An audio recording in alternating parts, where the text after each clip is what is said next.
திருவள்ளூர் மாவட்டம் ஆவடியில் உள்ள மத்திய ரிசர்வ் காவல் படையின் மையத்தில் நடைபெற்ற ரோஜ்கர் மேளா 14வது தவணை நிகழ்ச்சியில் மத்திய தகவல் தொடர்பு மற்றும் ஊரக வளர்ச்சித்துறை இணை அமைச்சர் சந்திரசேகர் பெம்மசானி சிறப்பு விருந்தினராக கலந்து கொண்டு மத்திய ஆயுத காவல் படைகளான மத்திய ரிசர்வ் போலீஸ் படை, அஸ்ஸாம் ரைபிள்ஸ், எல்லை பாதுகாப்பு படை, மத்திய அரசின் பல்வேறு துறைகளில் சேர்வதற்கான 449 பேருக்கு பணி நியமன ஆணைகளை மத்திய இணையமைச்சர் வழங்கினார். பின்னர் நிகழ்ச்சியில் பேசிய மத்திய இணையமைச்சர், இந்தியா இன்று வரலாற்று சிறப்புமிக்க மாற்றத்தை சந்தித்து வருகிறது. பிரதமர் நரேந்திர மோடி தலைமையிலான அரசின் கீழ் ஒவ்வொரு குடிமகனும் தங்கள் கனவுகளை நனவாக்க தேவையான வாய்ப்புகளை பெற்று வருகின்றனர் எனவும், டிஜிட்டல் இந்தியா திட்டத்தின் கீழ் நாட்டில் 85% பகுதிகளில் 4G இணைப்பு வழங்கப்பட்டுள்ளது. உலகிலேயே 5G தொழில்நுட்பத்தை உள்நாட்டிலேயே தயாரிக்கும் 5 நாடுகளில் இந்தியாவும் ஒன்றாக உள்ளது என்றும், தகவல் தொழில்நுட்ப துறையில் மட்டும் 6 லட்சத்துக்கும் மேற்பட்டோர் பணியாற்றி வருகின்றனர். இந்தியர்கள் வேலைவாய்ப்புக்காக வெளிநாடு செல்ல வேண்டிய அவசியம் இல்லாத சூழலை உருவாக்கி வருகிறோம் என்று குறிப்பிட்டார். பணி நியமன ஆணைகளை பெற்றவர்கள் கூறுகையில்,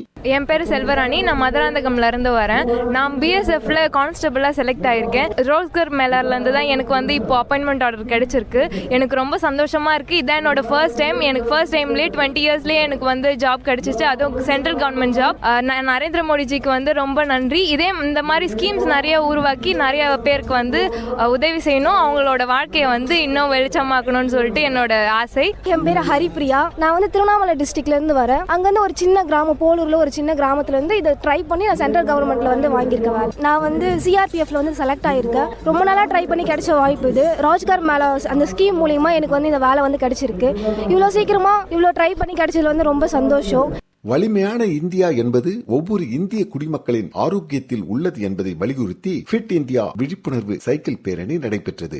மத்திய அரசின் இளைஞர் விவகாரங்கள் மற்றும் விளையாட்டு அமைச்சகம் சென்னையில் உள்ள இந்திய விளையாட்டு ஆணையத்தின் பயிற்சி மையம் சார்பில் ஃபிட் இந்தியா விழிப்புணர்வு சைக்கிள் பேரணி நடைபெற்றது. இந்த நிகழ்ச்சியில் மூத்த விளையாட்டு வீரர் சத்யகுமார் சிறப்பு அழைப்பாளராக கலந்து கொண்டு கொடியசைத்து இந்த விழிப்புணர்வு சைக்கிள் பேரணியை தொடங்கி வைத்தார். முன்னதாக ஃபிட் இந்தியா உறுதிமொழியையும் அனைவரும் ஏற்றுக்கொண்டனர். ஃபிட் இந்தியா விழிப்புணர்வு குறித்த பதாகைகளை வைத்துக் கொண்டு இந்த சைக்கிள் பேரணியில் சுமார் 25க்கும் மேற்பட்டோர் கலந்து கொண்டனர். சென்னை மாதவரம் ரவுண்டானா அருகில் தொடங்கிய இந்த விழிப்புணர்வு பேரணி சுமார் 5 கிலோமீட்டர் வரை சென்று புழல் ஏரி அருகே முடிவடைந்தது.